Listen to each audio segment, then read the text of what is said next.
It's Donnie Lowy from Closeoutexplosion.com. Hope you're doing well.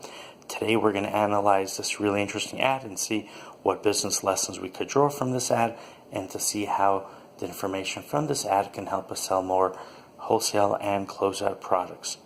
So this ad is for a horoscope service. And what they've done, first of all, they have a headline that's very compelling. What's in store for the two of us?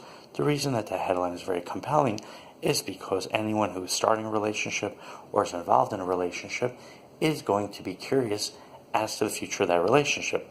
Now, while most people will simply either see how it plays out or they will speak to their partner and see, how their husband, their wife, their boyfriend, girlfriend, and so on, how they feel, but many people might want to seek outside information, outside validation. So what this ad does, it appeals to those people. And what's interesting about it starts out with an emotional headline. It has a picture that's emotionally pulling, right? A man and a woman, they want to be together, but they just can't seem to reach each other. And if someone is going through that situation, then this ad is going to appeal to them. If they're not going through that situation, they might still respond out of general curiosity because the ad indicates what its purpose is. And that is to let people know what the future is and to possibly help them stay together. Now, as we examine the ad, here's what they start doing, which is really interesting. They start writing, he doesn't know, you don't know. So the ad at that point seems to be aimed at a female reader, and it makes her worried. He doesn't know something. What doesn't she know? And even if the man reads this, he might be concerned, hey, what is it that I don't know? What is it that my wife or girlfriend should know? And then as we look at the ad, they start out by telling us of the technology that they use, right? So it's not simply someone who is going to be guessing or using their intuition, but look, you're using a sophisticated computer, or at least a sophisticated computer for that time period, right? They're using an IBM 360-40. They say that, but our IBM 360-40 computer can suggest answers. After casting and comparing your two individual horoscopes, it prints out a one-of-a-kind compatibility report. All right, so while this specific market might not be a market that I'm involved in, right? I primarily sell brand name clothing, fashion, jewelry, and so on.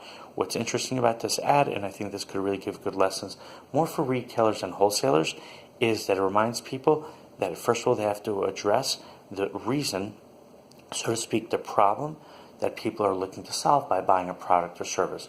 Let's say someone is looking to buy an office dress. So what's the real problem? The problem is how to look professional at the office. So when selling the dress, you might want to have in your ad a headline that says something like, are you having trouble dressing right? And now someone who feels you're having trouble dressing right, or someone who simply wants to dress right, is going to check out the ad. And then, the same way that they say that with their advanced technology, they're going to make a suggestion, you could explain that with your expertise, assuming that you do have expertise, you are going to make the right suggestion of which office dress they should wear. And then you have to, of course, have your expertise has to be backed up with something. So you can explain that you have been involved in the dress business for many years. Perhaps before you opened up your store or you decided to sell online, you worked in an office environment. So that's the idea. You want to show people your expertise and explain to them what your expertise is based on. This way they're encouraged to actually follow your advice. Now, if you look more closely to the ad, they present a case in point. They have warnings over here. They tell people how they're going to uncover uncommon interests. So the same thing, when you're selling clothing, you want to tell people of a customer who's bought the clothing, how things worked out, how they had, let's say, maybe they had a challenge dressing right when they got a promotion, or they weren't getting accepted at interviews, but when they started wearing the right clothing, they started getting a better response at interviews and they got promotions. And then you can also tell people what are some of the hidden benefits of the type of clothing that you sell, maybe the colors, maybe make them look better, maybe the designs, the quality, the fabrics. And then lastly, you want to give them some warnings. What could happen if they wear the wrong type of clothing? They might not get a promotion, they might be perceived in an odd way, and so on. All right, but definitely always, be honest, be very accurate, but make sure you do present the challenge. You remind people of the challenges of why they need the right products, why they need the right services, and then explain to them how your closeout and your wholesale and your overstock merchandise can help them address their needs. All right, thank you so much. The next time you're in New York, you are welcome to visit my warehouse. My website is closeoutexplosion.com. Thank you and have an amazing day.